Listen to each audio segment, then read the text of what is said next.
Have you ever been woken at 2 a.m. by a small, insistent urge, a whisper in your body that says, "Go now"? You wake, shuffle to the bathroom, return to bed, and lie there wondering why your sleep has been stolen again. You swear your bladder was not even full. You tell yourself, it's age. You reach for a sleeping pill, or you try to push through, or you simply accept that nights will never be the same. Before you accept that quiet surrender, let me tell you something gentle and powerful and true. The clock that wakes you may not be broken. Often the real reason you open your eyes in the dark is something far simpler than you think.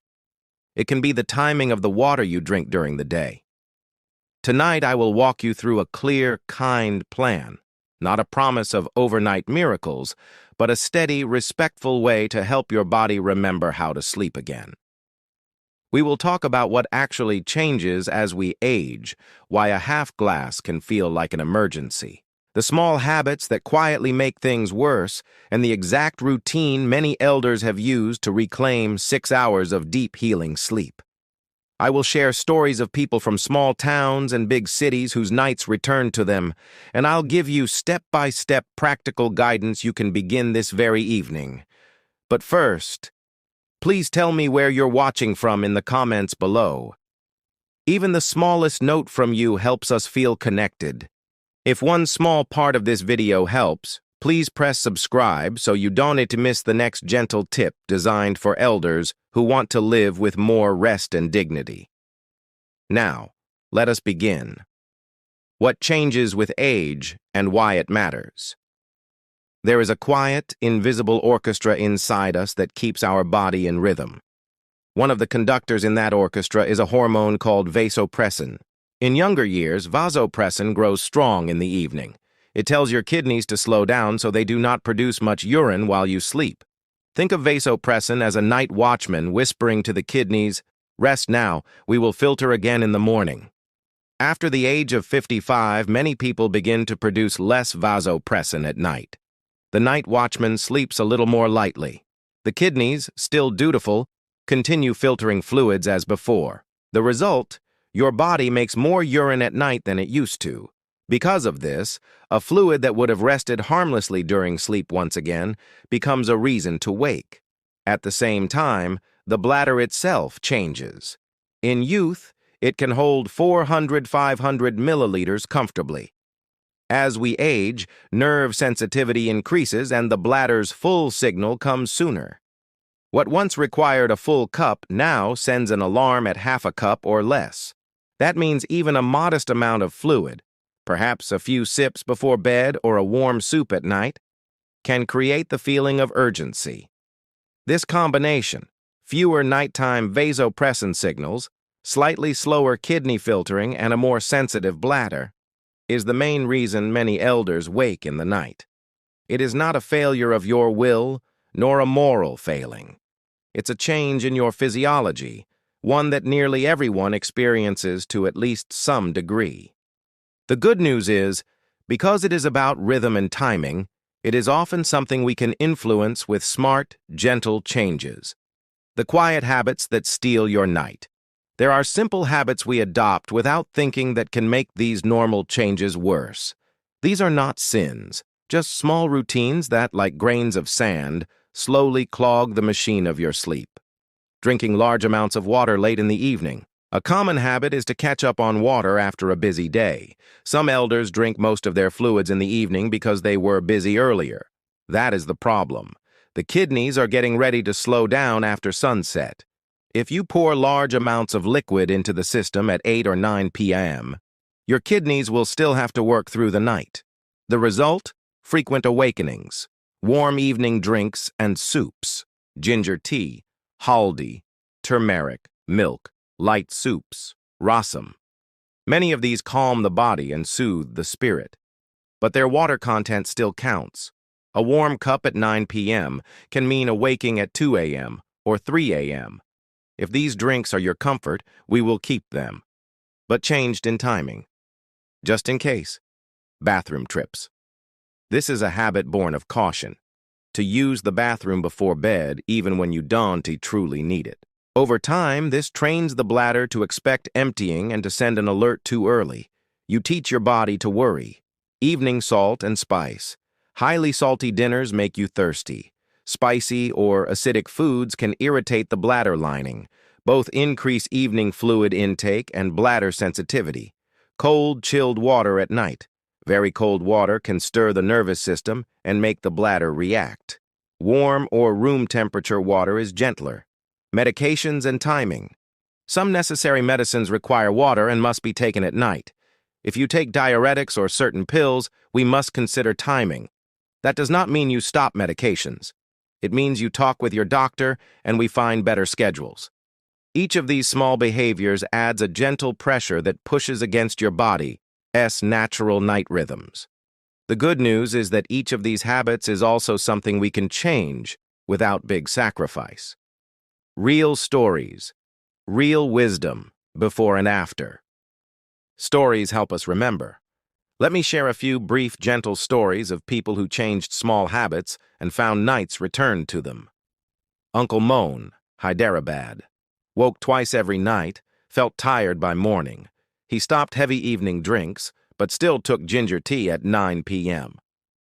After moving his tea to 6 p.m. and sipping only a tiny glass of warm water before bed, he slept 6 hours straight for the first time in years. Sushila Maji, Pune. Liked her late-night rasam and salad. She started eating those foods at lunch instead. Within a week, she reported fewer awakenings and better mornings. Romesh Uncle, Nagpur. Drank a large glass after dinner because he believed it flushed toxins. He switched to steady hydration in the morning and afternoon and reduced evening intake. Within a month, energy returned. Lakshmi Maji, Coimbatore. She used to wake 3 times. She learned to do a 15-minute morning walk, moved tea earlier, slept on her left side with a pillow between knees, and within weeks regained more restful sleep. These are ordinary people. None took miraculous pills. They simply adjusted timing, posture, and habit. You will hear many practical steps below, but remember, small, consistent shifts matter more than dramatic one-time changes. The simple science, explained in a friendly way. It helps to understand the body in plain words. Think of your kidneys as 2 careful gardeners, watering the body and clearing what is not needed. In younger years, at night, the gardeners slow their step. They water less so the bladder stays calm. As years pass, the gardeners keep moving at daytime pace longer into the night. They water more, fill the bladder faster. Vasopressin, our night watchman hormone, tells the kidney gardeners to slow down. When vasopressin drops, the gardeners keep working. The result is a bladder that fills sooner. The nerves around the bladder are like sensors on a door. When the door is slightly disturbed, the sensors ring an alarm. In youth, the sensors are steady. In age, they ring at smaller disturbances. So a little water, a little drink, a little dessert, the sensors may now ring loudly. But all of this is about rhythm and sensitivity, not punishment. Rhythm can be guided. Sensitivity can be soothed. Simple habits can help the gardeners and the sensors do their work with less noise.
Medications. A special note. Many elders take medicines that affect fluids. Diuretics, water pills, increase urine. Some blood pressure medications require water. Some antidepressants or Parkinson's medicines change bladder function. If your meds are timed in the evening and cause frequent night urination, discuss with your doctor whether timing can be shifted. Never stop medication on your own, but often the solution is to move a dose earlier in the day or discuss alternative options. Your medical team can help adapt treatments to protect your sleep. Sleep environment and simple technical adjustments. Small changes in your sleep space can make a big difference. Nightlight. Use a dim nightlight so if you wake, you won't be jolted by bright light which wakes your brain. Bed accessibility. Place items you need near the bed to avoid long movements that fully awaken you. Temperature. Keep the room cool. Avoid heavy blankets that cause sweating and thirst. Mattress and pillow. Supportive, comfortable bedding reduces physical sleep interruptions. Phone and TV. Turn off bright screens an hour before bed. Blue light tells the body it's daytime. These often overlooked adjustments keep your nervous system calm and reduce bladder alertness. When to seek medical help. Gentle warnings. While most cases are improved with lifestyle changes, some signs mean it's time to visit a doctor. Sudden, dramatic change in bathroom habits. Painful urination, blood in the urine, or fever. Very heavy night urination, more than 2 liters at night. Rapid weight gain, swelling in the legs, or heart problems causing fluid issues. Sudden incontinence or neurological changes. If any of these occur, please seek medical guidance promptly. Don't be afraid. Treating older bodies with kindness often starts with the compassion of good medical care. Common myths and the kind truth. Myth. Drink less during the day so I won't wake at night. Truth, this often backfires. Low daytime intake thickens blood, making kidneys work harder later. Steady hydration earlier in the day is the real answer. Myth, it's only men with prostate problems who wake. Truth, women experience similar changes after menopause. Both genders have bladder sensitivity and timing issues. Myth, sleeping pills will fix it. Truth, sleeping pills might help you fall asleep, but they do not change the bladder's signals. They can increase fall risk and leave you groggy. We prefer changing habits and gently reteaching the bladder. How to start. A 2-week gentle plan.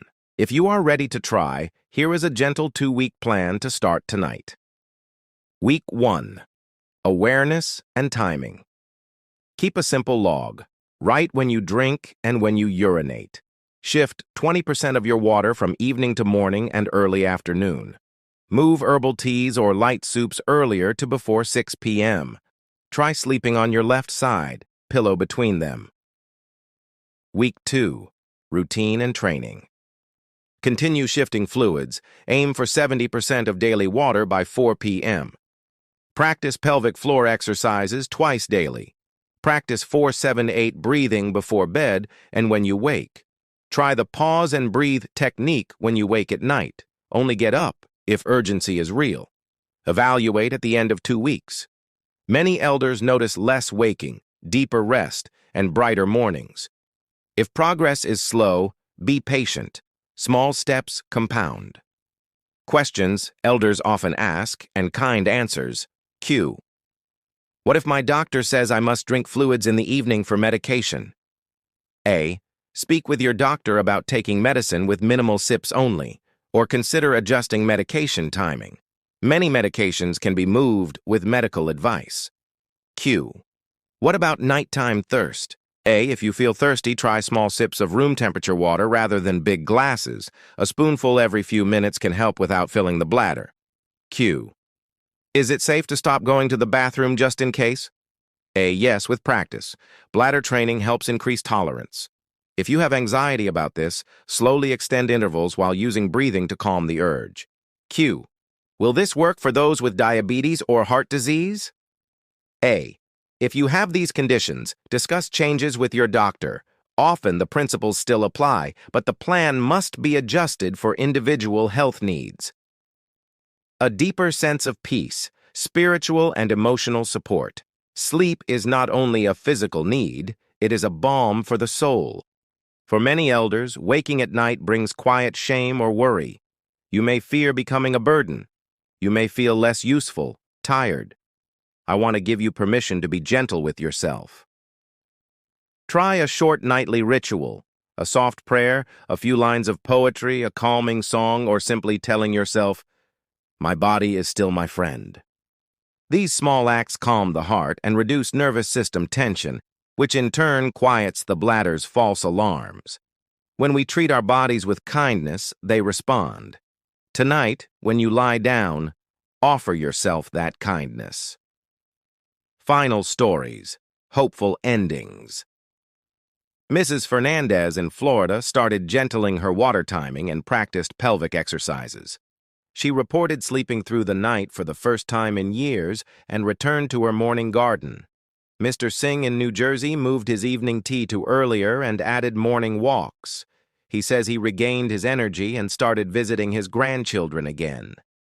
These stories are simple. Their results are real. You can be one of them. A kind promise to yourself. You are not broken. Your body is changing, yes, but it is still wise. It remembers how to rest.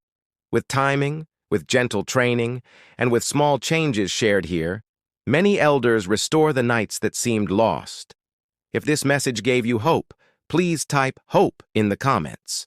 Your simple note might encourage someone else to begin a small change. If you want more videos like this, short, gentle, and practical, press subscribe and click the bell. Share this with a friend or family member who wakes in the night. You might give them the most precious thing: sleep. As you prepare for bed tonight, dim the lights, sip only a little if you must, breathe slowly and whisper to your body, "We will rest now." The body hears you. The night will return.